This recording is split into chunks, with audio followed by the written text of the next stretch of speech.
This is the new 2017 Honda Civic Type R. It's one of the most highly anticipated cars of the whole year. The return of the Type R brand nearly 20 years after the Acura Integra Type R went away, and the first Honda Type R ever sold in the United States. Only there's a problem. It isn't as good as I was expecting. In fact, it's a little disappointing. And today I'm here at the Honda Civic Type R press launch in Montreal to explain to you exactly why.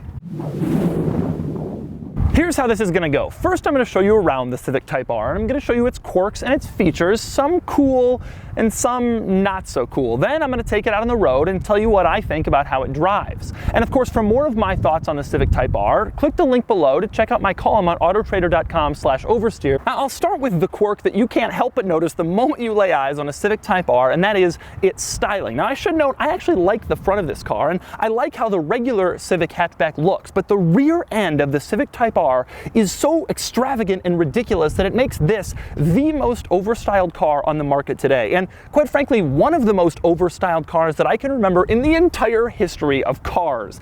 Let's start with the top. What are these things? Giant fins to make the car go faster? And then there's these things for added high-speed stability in a front-wheel drive car?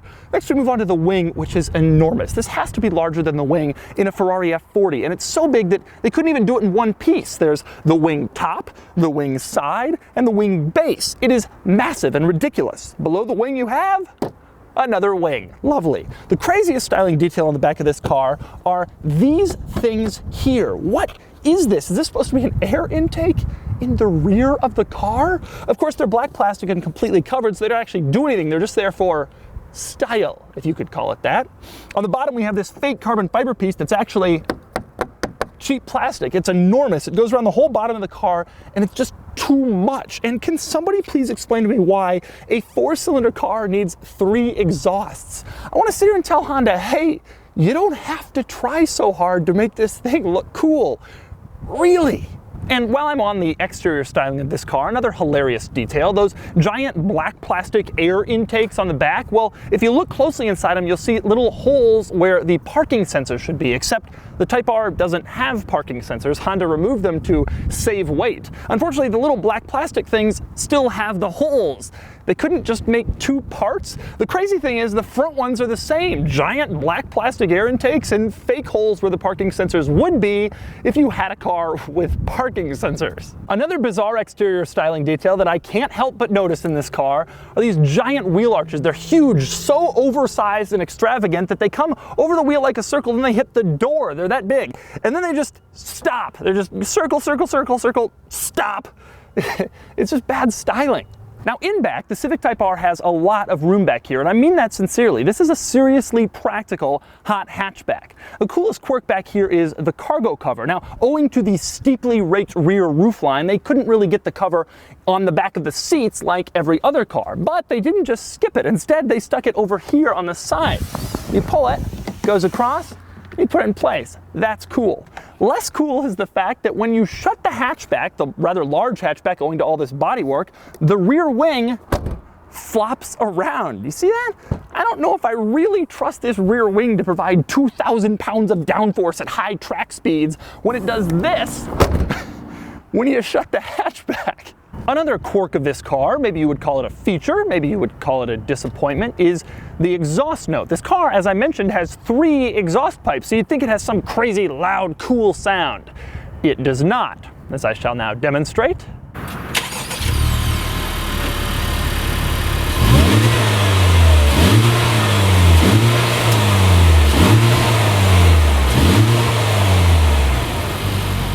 Now in back, there are both benefits and drawbacks to this car. You're looking at the biggest benefit. I have the front seat where I sit, someone who's 6'3", and I'm in back, and I can get in. It's a little snug, but I fit, which is never the case in compact cars. That's awesome. It's really impressive.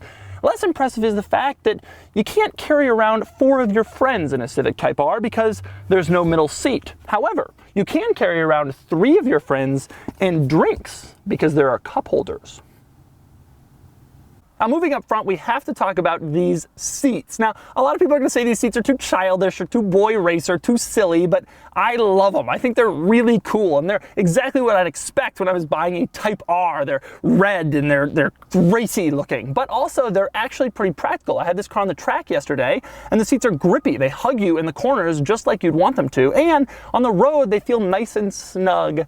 I really like them. I do. They're cool. Say what you will, but I think they're cool. As for the rest of the interior, this car is pretty impressive. In fact, I think it has a better interior than the Ford Focus RS and the Subaru WRX STI, lagging behind only the Volkswagen Golf R in this segment. Either way, it's a huge improvement over a standard Civic. There's Alcantara everywhere, red stitching all over the place. Yes, there's some cheap plastic, but that's to be expected in a car like this. They can't transform the entire interior, but they've done a good job of what they have. Faux carbon fiber, red trim everywhere. The steering wheel is nicely leather wrapped with nice stitching.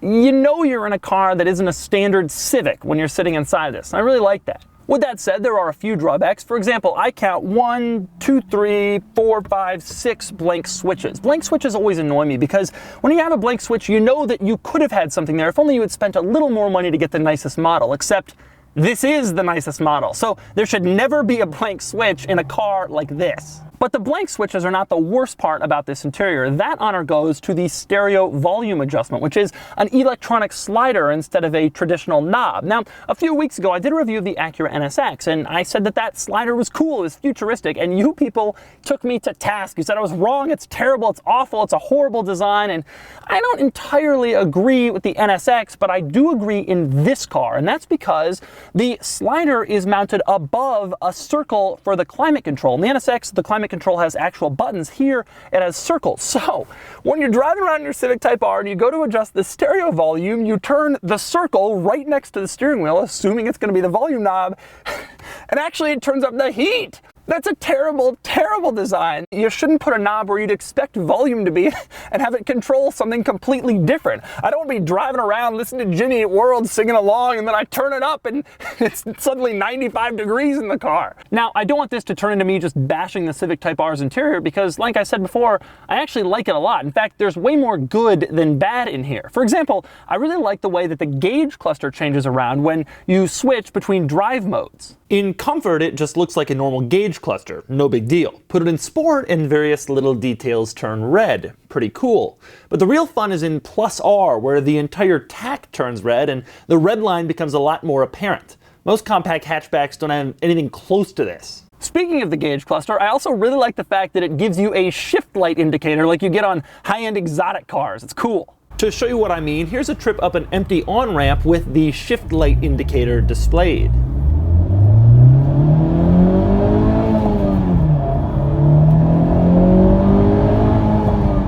In the middle of the center console, I love the fact that each Civic Type R has an individual Type R badge, just like the old Integra Type R models 20 years ago. And here's some great design for you. The center console tray, which is large enough to accommodate any modern phone, has a rather pronounced hole in the back of it so that you can stick a cord from your phone on the tray down to the USB port and the 12-volt outlet below, so there aren't just cords running around the interior everywhere. That is really good thinking. So the Civic Type R has some interesting features and quirks, some good and some bad, but I'm not calling this car disappointing because of the volume knob or because I think it looks a little weird. My reasons go much deeper than that. Consider, for example, this. The Honda Civic Type R starts at $34,800 with shipping, and it makes 306 horsepower from its 2-liter turbocharged 4-cylinder engine. Honda proudly delivered us a press briefing yesterday where they touted the fact that this pricing number makes the Civic Type R cheaper than both the Focus RS and the WRX STI, both of which start at $37,000 with shipping. And that's true. The Civic Type R is $2,200 cheaper than those two cars, but I kind of knew we were going to be in trouble when I was sitting in a press briefing for a performance car and they weren't talking about 0 to 60 times or top speed or lateral G-forces through turns, but rather saving a couple grand. In fact, after that press briefing, I walked up to Honda's PR staff and asked nonchalantly if they could give me a 0 to 60 time for the Type R. They said no, which is something I've never heard before at a performance car launch. They said they'd rather let the magazines sort it out. Well, Automobile Magazine is quoting 5.4 seconds 0 to 60, and the UK's Autocar is quoting 5.7 seconds 0 to 60. Meanwhile, those same magazines are quoting for the Focus RS 4.6 seconds 0 to 60, and for the WRX STI 4.7 seconds 0 to 60. In other words, the Civic Type R is a full second off the 0 to 60 pace of those cars. So in other words, yes, it's true, the Civic Type R is $2,200 cheaper than the Focus RS and the WRX STI. And it should be noted, the Civic Type R has a few more important standard features, like a navigation system, for example. But the Focus RS has nearly 50 more horsepower than the Civic Type R. Both the Focus RS and the WRX STI are a second faster 0 to 60, and both of those cars have 2 extra drive wheels. Suddenly that $2,200 premium kind of sounds like a good deal. But of course, all those numbers on paper don't really tell the full story. So now it's time to take the Civic Type R out on the road so I can see how it drives. Now, before I get started with the road test, I know a lot of people are interested in the torque steer with this car. For the uninitiated, torque steer is what happens in a powerful front-wheel drive car when you floor the accelerator and the wheel sort of turns in one direction or another on its own because so much power is going to the front wheel. So I'm going to floor the accelerator without touching the steering wheel, and we'll just all see for ourselves how the torque steer is. Ready?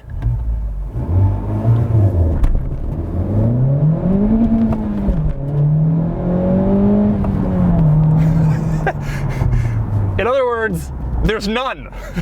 That is pretty impressive. I hadn't done that before. That's amazing. In fact, that was so amazing, I'm gonna try it again in different conditions from a different angle just to make sure that wasn't a fluke. Once again, I'm not touching the steering wheel with anything. Ready?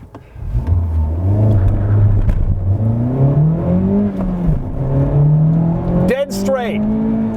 60 miles an hour. I'm steering because the road has regulations now. The car didn't turn itself. That's impressive. With that out of the way, time for the drive. And just so you don't forget the Type R's specs, it has 306 horsepower, front-wheel drive, a mandatory 6-speed manual transmission, a turbocharged 2-liter 4-cylinder, and 295 pound-feet of torque. Before I get started, I should mention I drove this car on the racetrack here near Montreal yesterday, and it's really impressive. It handles better than any front-wheel drive car. It's really, really planted. When you're flooring it around the racetrack, you almost sort of start to forget that it is a front-wheel drive car. The steering in R mode is very heavy, very well, perfectly weighted, exactly how you'd want it to be if you were on the racetrack or driving in a performance setting. It's really impressive. With that said, acceleration is simply not up to the level of the Focus RS and the Impreza STI. I mentioned the numbers, but you can just feel it. You floor it, it's quick. There's no question this is a quick car. It's fun, it's fast, it's exciting. When you floor the accelerator, whether you're stopped or whether you're moving, you're not driving the fastest car around. You might be thinking, well, okay, so it's a little down on power, a little down on acceleration performance versus Focus RS, STI, Golf R. Well, you can do that in the aftermarket, but the thing is, this is still a front-wheel drive car. How much power do you want to add and still have running through the front wheels? I really wonder why Honda didn't do all-wheel drive with this car, especially because they've made a big deal about their super handling all-wheel drive for so long. Even if you modify this car, even if you get it to 0 to 60 at the same pace as the Focus RS or the STI, you're looking at a 350, 400 horsepower front-wheel drive car. That great torque steer trick, is that really going to hold when you're adding 50, 60, 80 horsepower? Another thing that's tremendously obvious about this car from the get-go is it just doesn't have any sound. I admit, Ford cheats and they pipe in sound from outside the car into the cabin so that you can hear it. This car, they don't do that, probably because there's no sound to even pipe in. I don't recall the last time I drove a performance car with such a muted exhaust note, especially when there's almost as many exhausts as there are cylinders. Around each curve, the car feels very engaging. I have to admit, the steering and handling of this car, I think, is up to par with Focus RS and Subaru STI. I think the Focus is a little bit more precise, and the Subaru feel like it just grips and powers through things a little bit more. This car has a little bit of understeer, but only a little bit. Around this big highway on-ramp, the car feels totally stable, very planted, and the steering feedback is just excellent. Another benefit that the Type R has over the Focus RS is ride quality. That is, I think, this car's biggest advantage over the Focus RS. The RS is crashy and bumpy. Even its most comfortable setting, you feel like you're getting beat up. This car, in even its harshest setting, you feel okay. In its most comfortable setting, the Type R is actually a pretty comfortable car.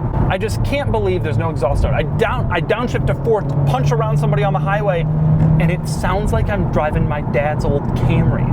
There's quite a bit of tire noise in this car. This car has very thin tires, almost crazily thin tires for a car like this. There's a lot of tire noise, whether it's the brand, the thinness, the size, whatever. There's not a lot of wind noise though. You hear a lot of road, but you don't hear a lot of wind rush coming in. Love these seats. They're just so snug and grippy. They just make you wanna sit in them. They're just gonna give you a hug. When you downshift, it automatically rev matches for you, which is cool. The cooler part though is it holds the rev for a second, so that if you're an idiot and you can't figure out how to put your foot on the gas pedal and get it into gear, you have a little bit of a delay. You can take your time. In the end, I really like how this car drives. I think it's an excellent car. It has tremendously good handling and steering, better than any front-wheel drive car I've ever driven. The steering feel is great. The ride quality is pretty good. However, the sound is not there, period, inside the car or outside. Neither does the acceleration. So you're down on acceleration and you're down on noise, performance noise. So you get a better interior, you get some nice seats, you get a good value, better price. But so this maybe will be known as the good value hot hatch. For me personally, value is something you think about when you're buying a regular Civic or a Hyundai Tucson. If I was buying a hot hatch, I wouldn't want the best value hot hatch. I'd want the best performing hot hatch. If you're watching this review, you might think that I hate this car, and while it's probably true that I won't be invited to another Honda press event for a long time, this isn't intended to be that negative. The Civic Type R is an excellent car. It's fast, it's fun, it has a great interior, it's a reasonably good value. Steering and handling is among the best of any front-wheel drive car I've ever driven. The Civic Type R is not a bad car. It just so happens to be competing in a very tough segment against a couple of cars that are simply better.